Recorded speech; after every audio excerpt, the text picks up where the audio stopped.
Hello good morning and नमस्ते शुभ बिहानी सम्पूर्णलाई म फेरि उपस्थित भइसकेको छु तपाईँहरूको माझमा र शुभ सन्ध्यामा यहाँहरू सम्पूर्णलाई स्वागत गर्न चाहन्छु। म रेगुलर भ्लग लिएर उपस्थित भइसकेको छु। यतिखेरको समय रहेको छ बिहानको 6:30 बजे। सायद नेपालमा त 3:15 जति भइरहेको होला। र यसै बिचमा आज म तपाईँहरूलाई एउटा विशेष जानकारी सहित समाचार पनि लिएर आएको छु र म तपाईँहरू माझमा धेरै नबोलिकन एउटा जापान काण्ड देखाउन र सुनाउन गइरहेको छु। यहाँले जापान काण्ड भन्दै गर्दाखेरि विभिन्न सोचहरू मनमा उत्तेजित भइसकेको होला। तर मनमा उत्तेजित भइसकेपछि पनि तपाईँले यो समाचार सुनिसकेपछि, यो मेरो कुराहरू सुनिसकेपछि मनमा मात्रै नभएर यहाँहरूलाई भावनासहित उत्तेजना पर्न जान्छ। लोभले लाभ, लाभले विलाप भन्ने कुरा त हामी पक्कै नै सुनिरहेको कुरा र यो शब्द पनि, यो उखान पनि प्रयोग गर्दै आइरहेको कुरा हो। तर आज भने लोभले लाभ, लाभले हो ल्याप भन्ने कुरा त तपाईँहरूले पक्कै पनि सुन्नु भएको छ। के हो त यो लोभले लाभ, लाभले हो ल्याप भन्ने कुरा? आज यहाँहरूलाई म विस्तृत रूपमा जानकारी गराउन चाहन्छु। पछिल्लो समय नेपालबाट जापानमा आउनेको सङ्ख्या निकै बढेसँगै जापानमा पनि नेपालीको सङ्ख्या निकै बढेको छ। नेपालबाट आएपछि जापानमा त बढ्ने नै भयो, यो त साधारण कुरा नै भइहाल्यो। र जापान आएर नेपालीहरू जापानमा किन आउँदैछन् र यहाँ जापान आएर के गर्दैछन् भन्ने कुरा त धेरै मान्छेले अनुसन्धान गर्न बाँकी नै छ। र म चाहिँ अलि समाचार सुन्ने र हेर्ने गर्छु होइन। र हेर्दै गर्दाखेरि मैले हिजो यस्तो खतरा जापान काण्ड देखेँ जहाँ त्यो काण्डमा मुछिएका कुनै नागरिक नभएर नेपालीहरू थिए। के हो त जापान काण्ड? नयाँ काण्डमा आज म तपाईँहरूलाई विस्तृत रूपमा जानकारी गराउन चाहन्छु। हिजो भर्खरै घटेको एउटा घटना छ जापानको नागोया भन्ने सहरमा। अरे कोही नभएर हामी नेपालीहरूले नै लोभले लाभ, लाभले हो ल्याप भएका छन्। हिजो दुईजना साथीहरू, नेपाली साथीहरू, सायद मेरो त अग्रज नै हुनुहुन्छ होला, उमेर मैले खुवाउन यहाँहरूलाई चाहेन र नामसहित भन्न चाहन्छु। र यसै बिचमा यो मान्छेले के हो ल्याप भनिरहेको छ भन्ने कुरा चाहिँ यहाँहरूको मनमा पक्क नै खुल्दुली चलिरहेको होला। र जापानमा चाहिँ हिजो भर्खरै नागोया भन्ने सहरमा दुई व्यापारीहरूले एकदम नराम्रो काम गरेर उहाँहरूलाई पक्राउ गरेको छ। हामीले पत्याउनै नसक्ने खालको यस्तो समाचार पनि हामीले सुन्न पर्ने आउँछ कहिलेकाहीँ होइन। लोभ नगर्नुहोस्, इमान्दार हुनुहोस्, उहाँहरूलाई त स्वीकृत नै छ। तर लोभ गर्नेलाई चाहिँ यहाँ जापान प्रहरीले होल्याप पारि नै हाल्छ। उहाँहरू किन पक्राउ पर्नुभयो भन्ने विषयमा चाहिँ हिजो मात्रै नागोया सहरमा दुईजनालाई पक्राउ परेको, के कारणले पक्राउ परेको भन्ने कुरा चाहिँ म यहाँलाई खुलाउन चाहन्छु। जापानमा करिब 11 अरब 40 करोड, थोरै हो त यो पैसा, 11 अरब 40 करोड पर्ने लागु औषध हिजो भर्खरै नागोया सहरबाट दुईजना नेपाली व्यवसायीहरूलाई पक्राउ परेको छ। किन उहाँहरूलाई पक्राउ परेको भन्ने विषय पनि म यहाँलाई खुलाउन चाहन्छु। उहाँहरूले व्यवसाय गर्दै गर्दाखेरि अर्को व्यवसाय पनि गर्न थाल्नुभएछ।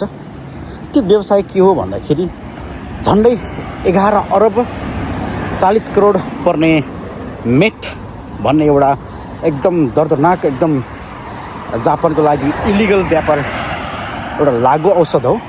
त्यो लागु औषध व्यापार गरेर उहाँहरूले ठुलै प्रगति गर्न खोज्नु भएको होला। तर यसै बिचमा लोभले लाभ, लाभले विलाप हुनुभएको छ। उहाँहरूलाई पक्राउ गरेर थप अनुसन्धान गरिएको छ।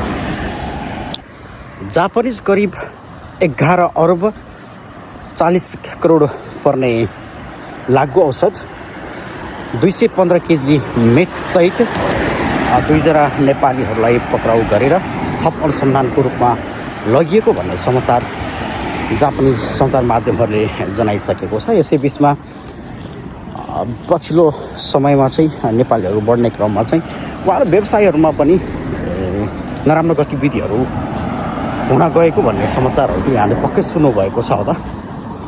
र हिजो भर्खर मात्र पनि त्यस्तै घटना भएको थियो र उहाँले कहाँबाट यो सामग्रीहरू कहाँबाट लिने र कहाँसम्म बेच्दै रहेछ भन्ने कुराको अनुसन्धान भइरहेको छ भनेर प्रहरीले पनि भनिसकेको छ सञ्चार माध्यम मार्फत।